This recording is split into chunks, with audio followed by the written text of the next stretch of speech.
बिस्मिल्लाहिर्रहमानिर्रहीम। इस video lecture में बीट्स डिस्कस करते हैं जो कि superposition of the wave का रिज़ल्ट है।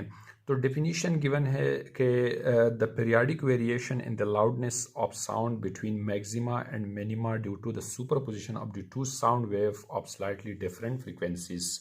बीट असल में एक पीरियाडिक वेरिएशन है between in the loudness of sound between maximum and minimum, जो कि साउंड इंक्रीज फिर डिक्रीज और इसके बीच में जो है एक पीरियाडिक वेरिएशन है due to the superposition of the two sound wave. इसके अंदर होता है बीट्स के अंदर superposition of the two sound wave, यानी सुपर पोजिशन मीन जो कि सेम पार्टिकल दो या दो से ज़्यादा वेव का सोर्स बन रहे आप स्लाइटली डिफरेंट फ्रीक्वेंसीज, लेकिन इन दोनों यानी जो वेव है, जो पार्टिकल जिस वेव का सोर्स बन रहे उनकी फ्रीक्वेंसी स्लाइटली एक दूसरे से डिफरेंट है। तो इसको यानी इसकी जो रिजल्ट में है इसमें periodic variation in the loudness of sound बन जाते हैं, जिसको बीट्स कहते हैं। दूसरा डेफिनेशन इसका है the increase and decrease in the intensity of sound पर सेकंड, यानी साउंड की इंटेंसिटी में जो पर सेकंड में एक सेकंड के अंदर जितना इंक्रीज और डिक्रीज बन जाते हैं आ जाते हैं तो इसको बीट्स कहते हैं।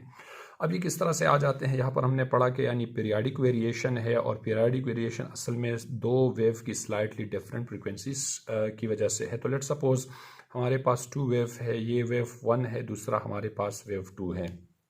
अब दोनों की जो फ्रीक्वेंसी है इस दोनों की फ्रीक्वेंसी में स्लाइटली डिफरेंट है। या लेट सपोज इसके लिए हम कंसिडर कर देते हैं कि हमने टू जो ट्यूनिंग फोर्क है वो लिए। यहाँ पर जो लेट सपोज ये ट्यूनिंग फोर्क ए है, दूसरा बी है, दोनों को हमने एट अ टाइम ऑसिलेट किया, दोनों की सेम फ्रीक्वेंसी है। मान ले इसकी जो फ्रीक्वेंसी है ये इसकी भी 32 हर्ट्ज फ्रीक्वेंसी है और दूसरे की भी सेम इस तरह से 32 हर्ट्ज फ्रीक्वेंसी है।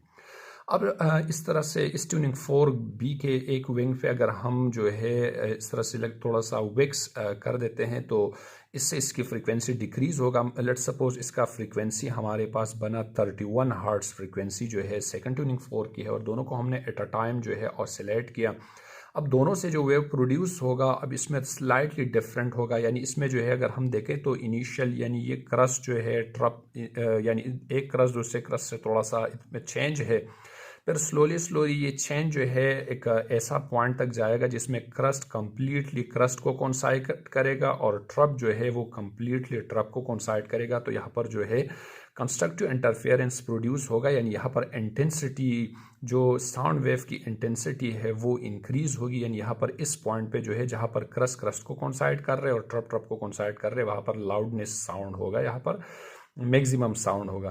फिर स्लोली अगेन जो है इसमें अगेन डिस्टर्बेंस होगा, यानी स्लोली वापस जो है वो क्रस्ट ट्रप की तरफ जाएगा। फिर एक पॉइंट ऐसा आ जाएगा जहाँ पर जो है यानी क्रस्ट ट्रप को कोइंसाइड करेगा, जैसे क्रस्ट ट्रप को कोइंसाइड करेगा यहाँ पर जो साउंड है साउंड की इंटेंसिटी 0 होगी, यानी यहाँ पर हमें कोई आवाज़ यानी लाउडनेस नहीं होगा। फिर स्लोली अगेन ये जो है यूनिफॉर्मेलिटी की तरफ जाएगा, यानी अगेन क्रस्ट को कोइंसाइड करेगा और ट्रप को कोइंसाइड करेगा। फिर एक ऐसा पॉइंट आ जाएगा जहां पर अगेन मैक्सिमम साउंड होगा, इंटेंसिटी ऑफ द साउंड जो है वो इंक्रीज होगा इस तरह से अगेन, फिर स्लोली डिक्रीज होगा, फिर अगेन 0, फिर इस तरह से अगेन इंक्रीज। तो इसको जो है यानी ये स्लाइटली डिफरेंट की वजह से ये जो दोनों वेव की जो फ्रीक्वेंसीज है वो बीच में मैच भी करते हैं, फिर एक दूसरे को यानी क्रस्ट को कोइंसाइड भी करेगा, ट्रप को भी। फिर एक पॉइंट ऐसा आ जाते हैं जिसमें क्रस्ट ट्रप को कोइंसाइड करते हैं तो इसमें जो इंटेंसिटी है या जो लाउडनेस है वो 0 हो जाते हैं और जहाँ पर क्रस्ट को कोइंसाइड करेगा वहाँ पर इंटेंसिटी बढ़ेगा। इस तरह से in slightly difference between the two wave जो है इसको बीट्स कहते हैं।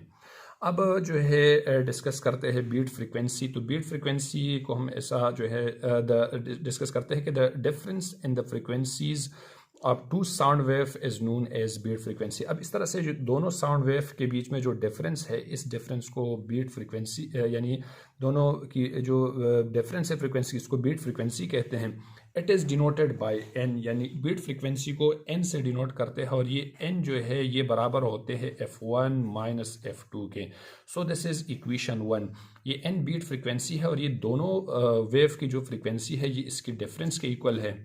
अब यहाँ पर जो है हमें मालूम है कि फ्रीक्वेंसी और टाइम पीरियड का जो रिलेशन है यानी एफ जो है ये inversely proportional to time period, तो यानी F1t जो है ये भी 1 के इक्वल होगा। इस तरह से F2t इसको भी हम 1 के लिख सकते हैं। तो यहाँ पर ये जो F1t है यानी as F1T is the number of oscillation of first wave, यानी नंबर ऑफ ऑसिलेशन है, वाइब्रेशन है फर्स्ट वेव के, and F2T is the number of oscillation of the second wave, यानी ये सेकंड वेव की नंबर ऑफ ऑसिलेशन है। और यहाँ पर जो T है इस इक्वेशन के अंदर, ये जो T है, T हमारे पास है the time interval between two successive sound wave, यानी ये दोनों ये जो साउंड वेव है इसके बीच में जो टाइम इंटरवल है, इट्स डिनोटेड बाय T, इसको यहाँ T से डिनोट किया।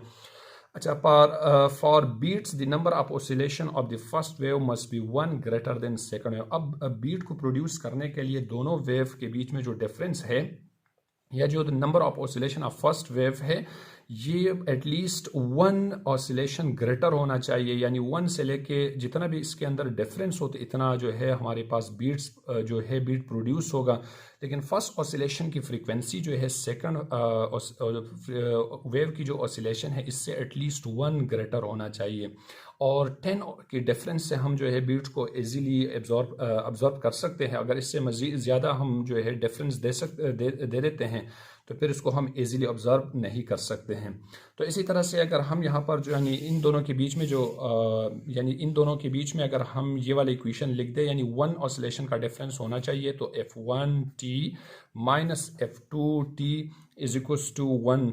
यहाँ पर T कॉमन है तो F1 माइनस F2, यहाँ से लेट्स सपोज अगर हम T कॉमन कर देते हैं तो इज इक्वल्स टू 1, या इसको हम यूँ भी लिख सकते हैं कि F1 minus F2 is equals to 1 divide by T। और सो दिस इज इक्वेशन 2। अब इक्वेशन 2 को अगर हम इक्वेशन 1 के साथ कंपेयर कर देते हैं तो हमारे पास जो इक्वेशन बनेगा यानी वो n is equals to F1 minus F2 is equals to 1 divide by T आ जाएगा। इस तरह से एक इक्वेशन बन जाएगा। अब इस इक्वेशन की मदद से जो है इक्वेशन 3 की मदद से we can find the beat frequency, यानी by using equation 3 we can calculate the beats frequency, यानी बीट फ्रीक्वेंसी को हम इस इक्वेशन की मदद से कैलकुलेट कर देते हैं। अब यूजेस क्या है बीट का? It is use to tune the musical instrument, musical instrument को ट्यून करने के लिए यूज होते हैं। It is use for finding the unknown frequency, beat को अननोन फ्रीक्वेंसी फाइंड करने के लिए यूज़ कर देते हैं। It is use to produce variety in music, अब मुख्तलिफ वेराइटी प्रोड्यूस करने के लिए बीट्स को जो है म्यूजिकल इंस्ट्रूमेंट्स में इसमें यूज़ कर देते हैं। तो ये था कॉन्सेप्ट बीट से रिलेटेड। अल्लाह हाफिज़।